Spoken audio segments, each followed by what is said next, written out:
Hello, can you guys hear me?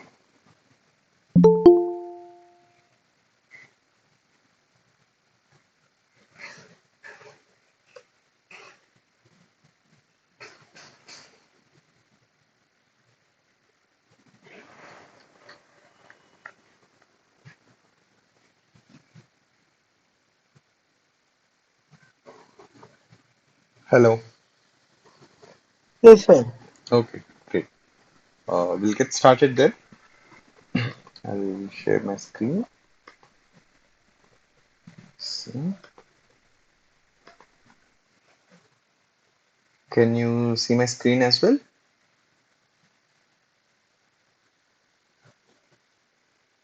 Yes, sir. Okay, great. So let's get started then. Good afternoon, everyone. Welcome back to the Drug Delivery TA session. So this is week 7, and I'm one of your TAs, Ishwar. Okay, so let's jump into the discussion. So the first question reads, which of the following is not a parenteral route of drug administration? Is it intradermal, subcutaneous, intravenous, oral, intramuscular, nasal, rectal, or intraarticular? Do you guys know what a parenteral route of drug administration is?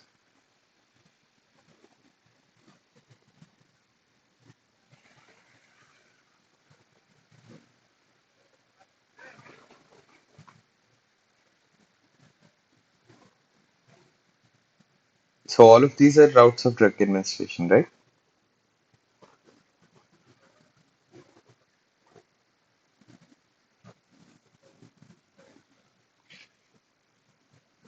But some of them are parenteral route and some of them are not.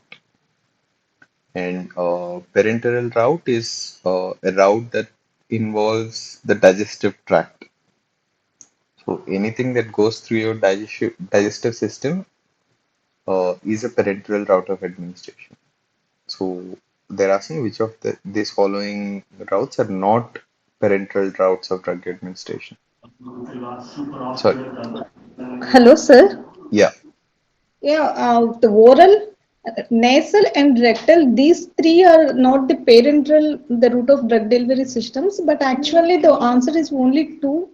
Yeah. For, Yeah, sorry, I think I misspoke. So parenteral route is any route that does not involve your digestive system. So yeah, it should bypass the digestive system. And yeah, so oral and rectal do go through your digestive system, so they are not a parenteral route of drug administration. So when it comes to nasal, so the problem with nasal administration is so your trachea and your esophagus are connected. So your windpipe and your esophagus are connected. So whenever you give a drug through the nasal route of administration, it has a very high chance to go through the digestive system as well. So that's why nasal route is not considered not to be a parenteral route of drug administration.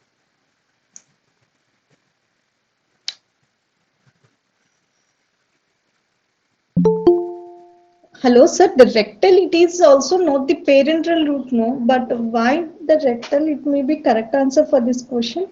So rectal is still not a parental route because it's going to access your intestine. So it's going to go through your large intestine, right? So it gets absorbed into your body through the large intestine.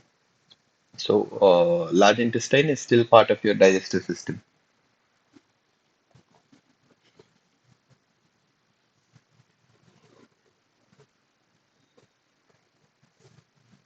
Does that make it clear? Ah, yes, sir. Okay, thank you, sir. Yeah, yeah. So oral and rectal are basically the two routes which are not the parental routes of drug administration. So, which means they do go through your digestive system. Okay. So moving on, what are the two most important sites for drug elimination? So, one second. Yeah. So what are the two most important sites for drug elimination? Spleen and skin, kidney and liver, skin and liver, skin and kidney, eyes and brain, brain and lungs. What do you guys think are the two most important sites for drug elimination, where a lot of drug metabolism takes place? Kidney, sir, kidney and Kidney and liver. liver. Yeah, kidney and liver. So first pass metabolism and everything come into picture, right? So for liver and kidney also plays a very important role in the elimination of the drug. Okay. So which of the following routes of administration has the least bioavailability for an acid labile drug? Is it oral, intravenous, subdermal, intradermal, or intraperitoneal? So, which of the following routes of administration has the least bioavailability for an acid labile drug? So, the drug is acid labile, meaning it's sensitive to acid and it gets destroyed by acids. Sir, oral. Oral. Correct. So, oral route is what is going to make the drug to be least bioavailable for an acid labile drug because your stomach has acid, right? Okay. So, which of the following mechanisms are not commonly used for permeation enhancement in transdermal delivery systems? I know iontophoresis, electrophoresis, surgery, ultrasound, photomechanical energy, use of chemical enhancers like DMSO and oleic acid. Which of the following mechanisms are not commonly used for permeation enhancement in transdermal delivery systems? Surgery. Correct. So the main reason that you're going the transdermal route is because you do not you want to circumvent surgery, right? So surgery is not something that's used usually to enhance the permeation in transdermal delivery system. And transdermal is just on the skin, so there is no need for surgery. Okay. What kind of drug is not a good candidate for transdermal delivery? Pick two options. A drug with low partition coefficient, high partition coefficient, low molecular weight, or high molecular weight. Low molecular weight, sir. Number one. Okay. Why do you think it is low molecular weight? To penetrate the skin, it is required low molecular weight. Correct. So it requires low molecular weight. So then which would be not which would be not a good candidate, not a good candidate, right? So anything that's with high molecular weight would not be a good candidate. And what about partition coefficient? Is it low partition coefficient or high partition coefficient? Maybe low partition coefficient. Why? I am not sure. Okay. So what is partition coefficient?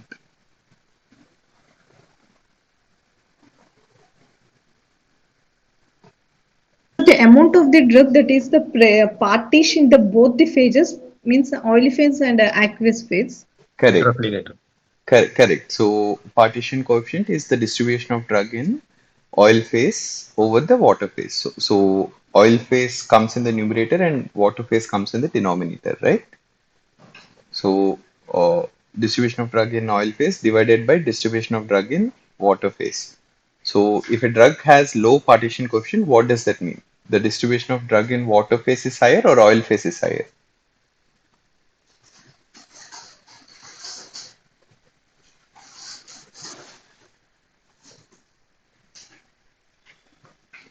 So partition coefficient is distribution of drug in oil phase divided by distribution of drug in water phase. If a drug has low partition coefficient, is the distribution of drug more in oil phase or water phase?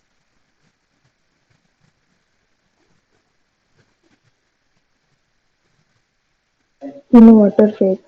In water phase, right? So meaning to say the drug is more hydrophilic than it is hydrophobic.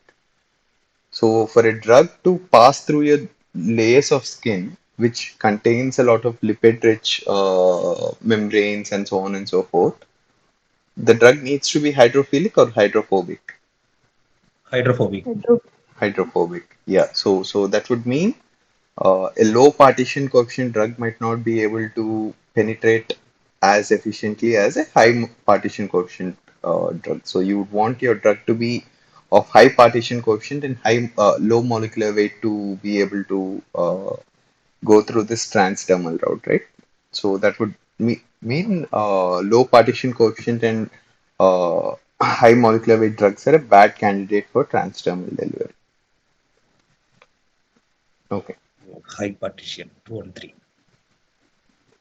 Yeah, so if you have high partition coefficient and low molecular weight, that will be a very ideal candidate for transdermal delivery. High partition and Yeah. 1 and 4. Any questions in this?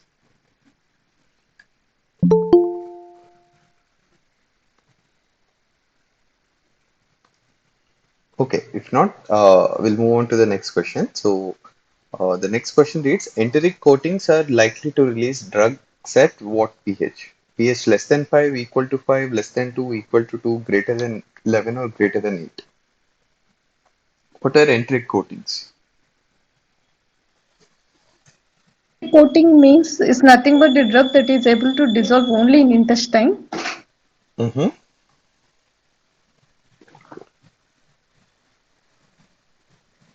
Why is that? So the tablets are the coated with the different type of the polymer so that the drug will not be dissolved in the stomach. And the drug will be only this nothing but the dosage form only dissolve in the intestine itself. Correct, correct. So you have Sir, it this, is the alkaline medium. yeah, so you have this tablet which has your drug inside. The outside of the tablet is coated with special chemicals, which basically remain stable at acidic pHs. But as the pH drops in your intestine, or sorry, as the pH increases in your intestine, these coatings get dissolved or react with OH minus ions and disperse out, exposing your drug to come out. So that's what an enteric coating is. Now, where are they most likely to release drugs at? Which pH? Less than 5, equal to 5, less than 2, equal to 2, greater than 11, or greater than 8? Greater than 8. Correct. And they should also release drugs at a pH greater than 11, right? Because that's also alkaline pH. So two options are correct here. So basically both the alkaline pH, basic pH options are correct. Okay.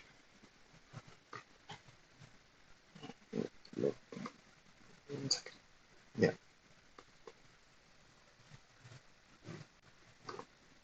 Okay.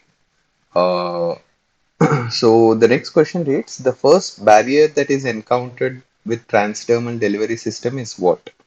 Stratum lucidum, stratum corneum, stratum compactum, stratum granulosum, stratum retinum, and stratum mesodermium.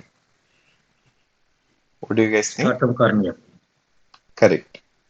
And can you guys tell me what the next layer of skin the drug might encounter?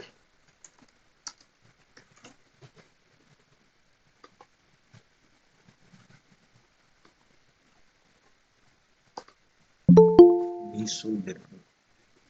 Correct. So stratum lucidium, right?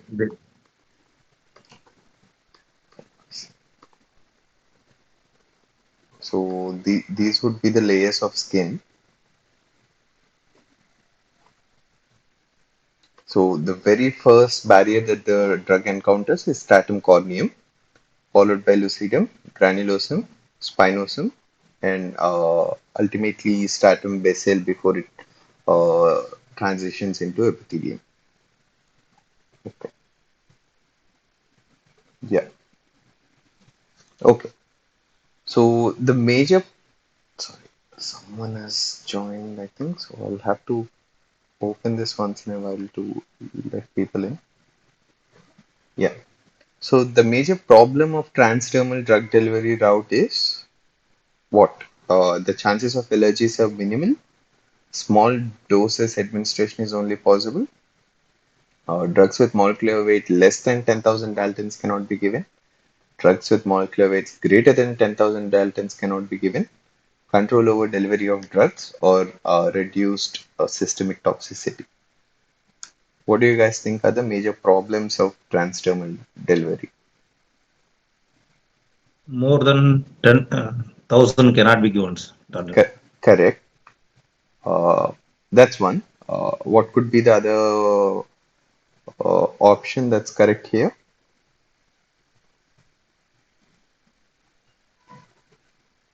Small doses administration only possible. Correct. Sir, So, yeah.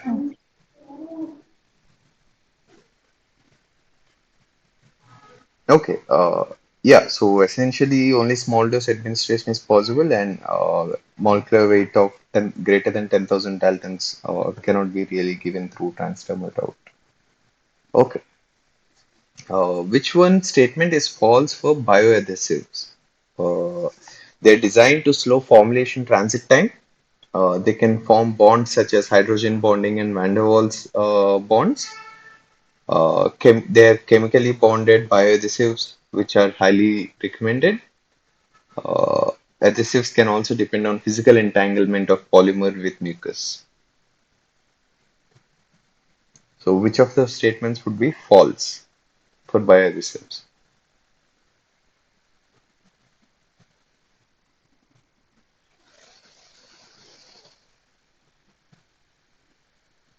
What are bioadhesives? Are they designed to slow formulation transit time? sir, chemically bonded bioadhesives are the mostly highly recommended. I think so. It's wrong answer for that. Correct, correct. So, why do you think that would be the wrong answer? Why are chemically bonded bioadhesives not recommended? Sir, why? Because means the bioadhesives is not having any therapeutic activity. Hmm. Okay, so for that, I think so. It will be the correct for related to this bioadhesives. This third option. Yeah, so you're correct. So just to put it in a slightly different way, so if you want a chemically bioadhesive component in your drug, so first of all, it's a completely new entity which has its own interactions with your body. So that also needs to undergo strict clinical testing and trials and everything. And second of all, if you have the option of physical entanglement, you would not really want to have a chemical bond being formed between your drug delivery machinery and your body, because you do not know if you're covering up sites or you're preventing access to essential functions that might need to be done for the body. So, yeah, chemically bonded bioadhesives are not, in fact, highly recommended. So, that would be the correct option. Okay, okay. So, the next question reads, which one of these is an advantage of oral administration? So, is it unconscious patients cannot take dose? Low solubility drugs cannot be administered. Drugs with lower permeability cannot be administered. Degradation by GA enzymes or flora. Ease of administration or food interactions or first pass metabolism. So, which of the following would be the advantages of oral delivery system? Easy administration, sir. Easy of administration. Yeah, so it's oral administration of drugs is very easy compared to any other route of administration, right? So apart from maybe transdermal, but in that case as well, it really depends on the drug, and sometimes patients might have side reactions to your patches. So yeah, so oral route of administration is very easy to do, and what do you guys know about first pass metabolism?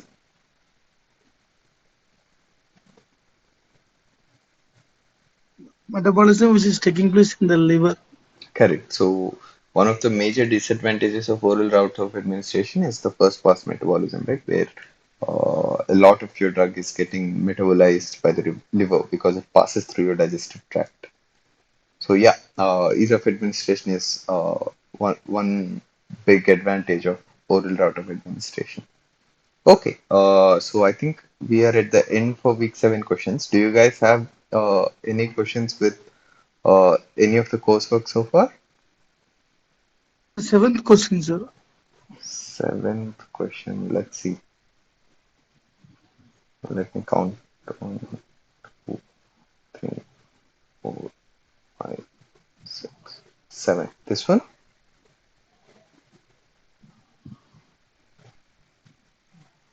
Okay. So the first barrier that is encountered by the transdermal delivery system. It's stratum corneum, which is the outermost layer of the skin. Okay. Yeah. Yes, sir. Okay. Any other questions you guys have? How is the course going so far? Are you guys finding it easy, hard? Do you guys want me to cover any of the chapters that has been or topics that has been taught in class?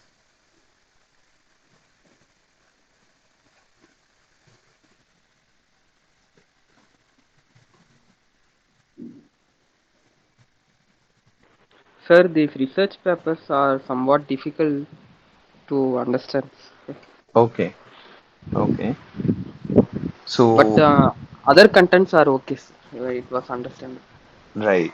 Yeah. So the only suggestion that I can give you for the research papers is you have to keep on reading. So it will get easier with time. The more and more you read, the more and more you'll be able to understand how, first of all, understand how to read a research paper and how to keep track of what you're reading and how to digest the information. So that's a skill you'll have to sort of cultivate, unfortunately. So there is no other shortcut real. So you'll have to keep on reading. Okay, sir. Yeah. Sir, every week is releasing the more than one like one video one class, sir. But we are not having that much time to listen 4 to 5 classes in a week, sir. I Right, think right. so. Yeah, so that's also why we have these TA sessions. So if you guys have not really understood a topic or have not really got a chance to like deeply go into one topic and completely understand it, you can bring it up. We'll discuss it in these sessions. So that's not an issue. So we are here to help you understand the course better. So if you have some topic you've missed or you've not got the time to completely go over and you just skipped over it and you're not sure if you've understood completely, uh, bring the topic up. We'll discuss it in the class. Okay, thank you, sir. Yeah, no problem. Okay, so if you guys have no questions, we'll briefly go week six questions as well because I haven't been able to take the class last week. So let's see. Okay, so we will go over week six questions. So these are previous year's week six assignment questions. Uh, let me share my screen.